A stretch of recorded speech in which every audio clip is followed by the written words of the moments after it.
부채는 이제 계약에 의해 확정된 차입금뿐만이 아니라 미래에 발생 가능한 높은 부채도 포함이 됩니다. 예를 들어서 사업자인 내가 이제 복구 의무를 가지고 있다라고 하면 인식이 돼야 되는 게 원칙입니다. 그러니까 매출액, 영업이익, 그리고 당기순이익이 안정적으로 그리고 지속적으로 증가하거나 유지되는 게 좋습니다.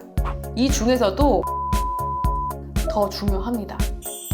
그렇다면 사업을 하면서 재무제표가 많이 활용되고 중요한 건 알겠다. 그러면 대체 이 회계란 재무제표가 무엇인지 이제 궁금하실 텐데요. 먼저 회계란 경제활동의 결과물인 거래를 기록하는 방식을 말합니다. 예를 들어서 사업을 시작을 하면 이제 매출도 발생이 되고 매출 대금이 입금이 될 것이고 그리고 재고를 구입을 하고 돈을 지급하게 되겠죠. 그리고 직원을 고용해서 인건비를 지급할 수도 있고요. 사무실 임대를 했다면 매달 임차료도 내실 겁니다.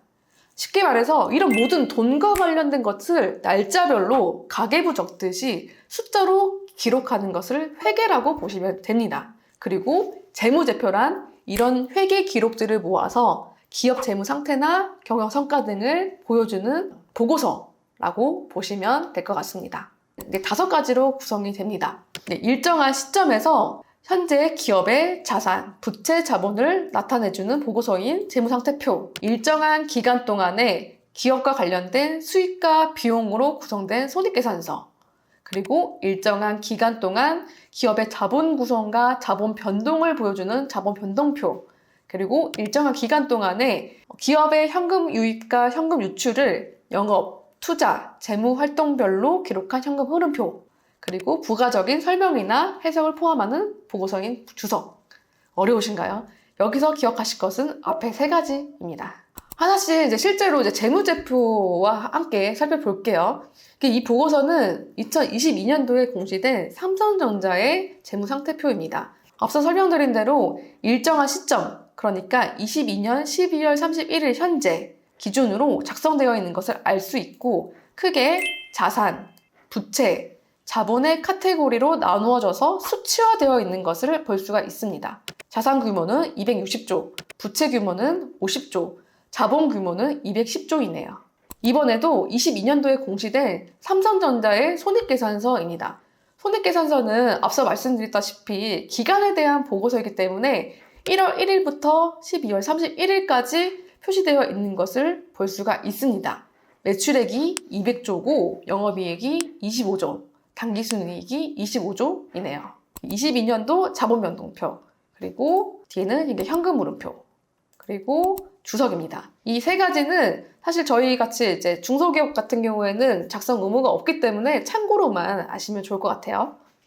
그리고 이제 대표님들이 가끔 헷갈리시는 게 이제 표준 재무제표와 비교식 재무제표인데요.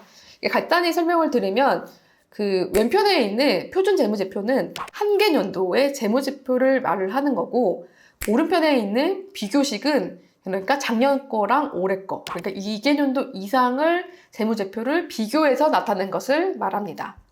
보통 이제 기관에서 요구하는 재무제표는 이제 왼편에 있는 표준 재무제표라고 보시면 되고 이것은 이제 홈택스에서 출력이 가능합니다.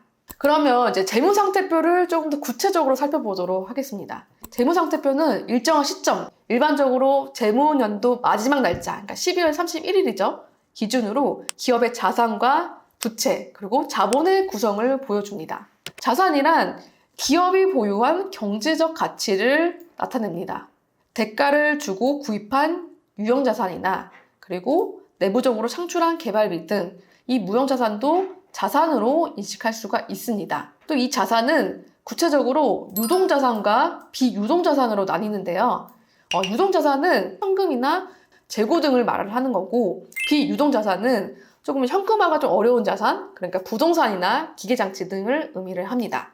그리고 오른편에 부채를 한번 보시겠어요? 부채는 기업이 제3자에게 지불해야 하는 금액이나 의무를 나타냅니다. 부채는 이제 계약에 의해 확정된 차입금뿐만이 아니라 미래에 발생 가능한 높은 부채도 포함이 됩니다. 예를 들어서 사무실 임차 시 인테리어 된 부분에 대해서 사업자인 내가 이제 복구 의무를 가지고 있다라고 하면 복구 충당 부채라는 것도 인식이 돼야 되는 게 원칙입니다. 이렇듯 부채도 자산과 마찬가지로 유동부채와 비유동부채로 나뉘게 되는데요.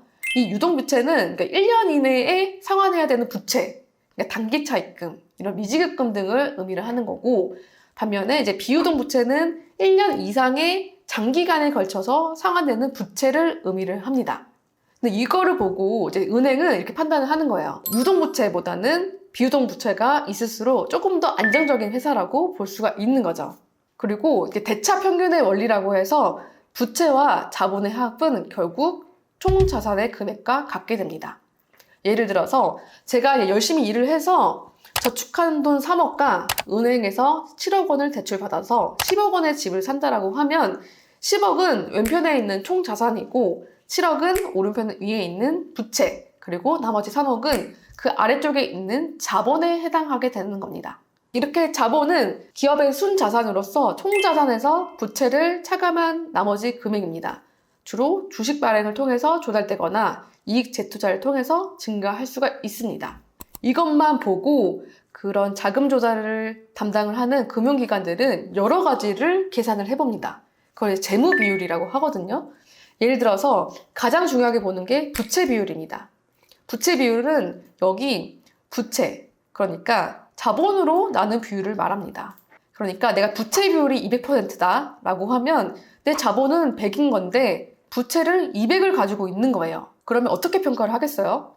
여기는 내가 가지고 있는 순자산에 비해서 부채가 많구나, 2배가 많구나, 이렇게 판단을 하는 거죠. 반면에 부채가 자본보다 더 적은 경우도 있을 수 있겠죠. 여기는 좀 되게 부채나 자본 구조가 건전하구나, 이렇게 평가를 하게 되는 겁니다. 대부분의 이제 스타트업 같은 경우에는 이제 자본금이 이제 2천만 원 수준으로 시작을 하기 때문에 보통 이런 부채 비율은 이제 1 이상인 경우가 많다라고 보시면 되는데, 그래도 중요한 게 이 부채 비율을 잘 관리를 하셔야 돼요. 그래서 신용보증기금이나 기술보증기금 등에서 이 부채를 조달을 하고 그리고 연장을 하기 위해서는 일반적으로는 이 부채 비율을 400% 미만으로 관리를 하라고 권장을 드리고 있습니다. 그리고 정부 지원 사업에 따라서 이 부채 비율이 1000%가 넘어간다? 라고 하면 아예 지원조차 불가능할 수가 있으니까 이 부채 비율을 항상 대표님께서 관리를 해주셔야 되는 거예요. 이제 손익계산서에서 좀 살펴보도록 할게요. 매출이란 그러니까 제품과 또는 서비스의 판매로 발생한 수익을 나타냅니다. 이는 기업의 주요 수익원이겠죠. 그리고 그 밑에 매출원가. 매출원가란 제품 또는 서비스 생산에 필수적으로 발생되는 비용, 그러니까 원재료, 그리고 노동비, 제조비 등 비용을 나타냅니다. 보통 이제 제조업 같은 경우에는 제조를 직접 하기 때문에 이런 매출원가가 발생하게 되겠죠. 그 밑에 이제 판매관리비입니다. 판매관리비란 제품의 판매, 그리고 일반적인 관리 활동에 소요된 비용을 포함합니다. 예를 들어서 사무실 임차료, 마케팅비, 인건비 등이 여기에 해당되는 거죠. 그리고 그 밑에 매출총이익에서 판매관리비를 차감을 하면 영업이익이 되는데, 영업이익이란 바로 기업 영업활동에서 발생한 이익을 나타냅니다. 참고로 이 영업이익은 되게 중요하게 봅니다. 그리고 그 밑에 영업의 수익, 그리고 영업의 비용이라고 해서 다른 이제 이자 비용 등을 차감한 것들을 당기순이익이라고 하는 거죠. 여기서 총 밑으로 내려왔을 때 이 당기순이익이 마이너스가 된다라고 하는 경우가 많거든요. 그러면 이 마이너스 경우에는 이제 당기 순손실이라고 해서 적자가 나는 사업을 운영을 했다, 이렇게 평가할 수가 있는 거죠. 현금흐름표는 이렇게 세 가지로 구성이 되는데 이거는 사실 저희에서는 별로 중요한 건 아니기 때문에 넘어가도록 할게요. 그래서 저희가 이제 이 강의를 통해서 내 재무제표와 손익계산서를 좀 분석하실 수가 있게 됐을 거예요. 추가적으로 이제 스타트업 대표님들이라고 하면 자금 조달에 대해서 관심이 많으실 것 같아서 제가 이거를 재무제표를 통해서 이 기관들이 어떻게 심사를 하는지 좀 정리해 보았습니다. 은행에서 대출 시 크게 보는 것은 앞서 말씀드린 이익, 그리고 부채 비율, 이자 보상 비율 등이 있습니다. 어렵죠. 그래서 이 손익계산서상 그러니까 매출액, 영업이익, 그리고 당기순이익이 안정적으로 그리고 지속적으로 증가하거나 유지되는 게 좋습니다. 이 중에서도 영업이익이 당기순이익보다는 더 중요합니다. 그 다음 부채 비율은 아까 말씀드렸다시피 부채에서 자본을 나눈 비율인데 1 이하면 재무 건전성이 좋다라고 평가를 합니다. 그리고 이제 이자 보상 비율이라고 하면 많이 생소하실 수가 있는데요.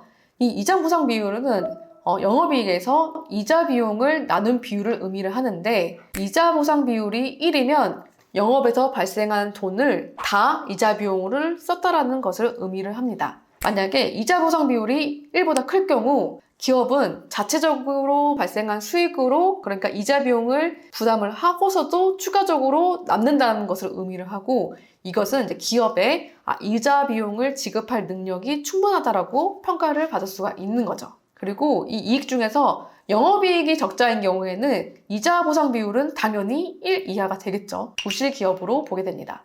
그 외에 이제 가지급금, 주주, 임원, 종업원에 대한 단기 채권, 그러니까 가지급금 등이 있는지를 고려를 해서 대출이 나오게 되는 거죠.